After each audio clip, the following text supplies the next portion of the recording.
कभी कभी घर की सबसे बड़ी दुश्मनी बाहर वालों से नहीं, बल्कि अपने ही अपनों से मिलती है। ये कहानी है एक बेटे, उसकी पत्नी और एक ऐसी सास की जिसकी जिद और जहर ने एक पूरे परिवार को तोड़कर रख दिया। बात शुरू होती है एक साधारण से भारतीय परिवार से। सास ससुर, उनका बेटा आरव और शादी के लिए खोज।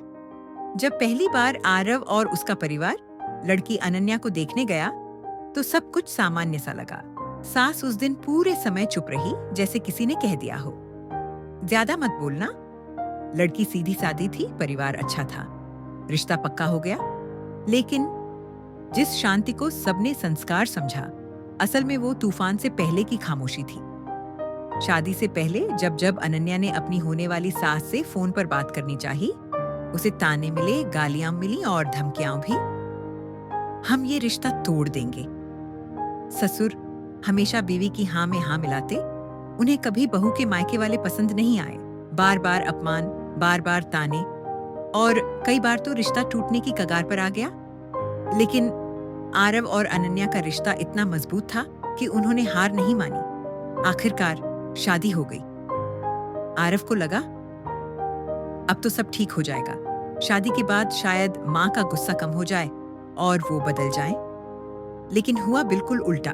सास ने न सिर्फ बहू को तंग करना शुरू किया, बल्कि बेटे को भी उलझाने लगी। हर रोज झगड़े, हर रोज ताने। घर का माहौल जहर बन चुका था। कुछ समय बाद जब अनन्या माँ बनने वाली थी, तो सबको लगा शायद अब माहौल बदल जाएगा। शायद पोते के आने से दादी का दिल नरम पड़ जाएगा।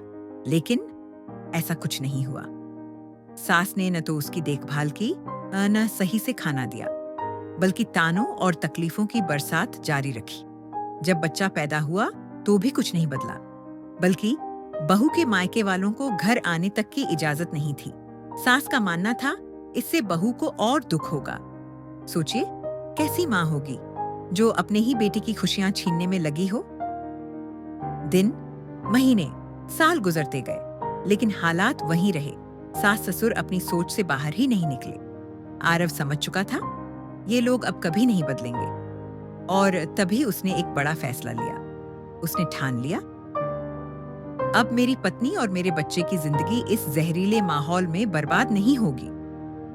आरव ने अनन्या से कहा, हम दोनों मिलकर कहीं दूर जाएंगे, जहां सिर्फ हम हो, हमारा बच्चा हो और हमारे सपने हो।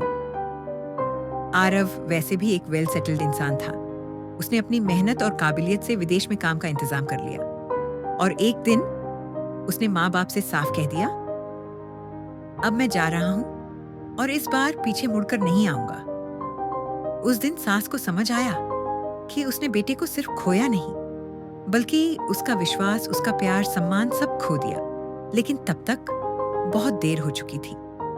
दोस्तों, कभी कभी अपनों की जिद और अहंकार पूरे परिवार की नींव हिला देते हैं। अगर प्यार से रिश्ते निभाए जाए तो घर स्वर्ग बन सकता है, लेकिन अगर जहर घोला जाए तो वही घर नर्क से भी बुरा बन जाता है। सोचिए, क्या आपकी जिद और कड़वाहट कहीं आपके ही अपनों को आपसे दूर तो नहीं कर रही?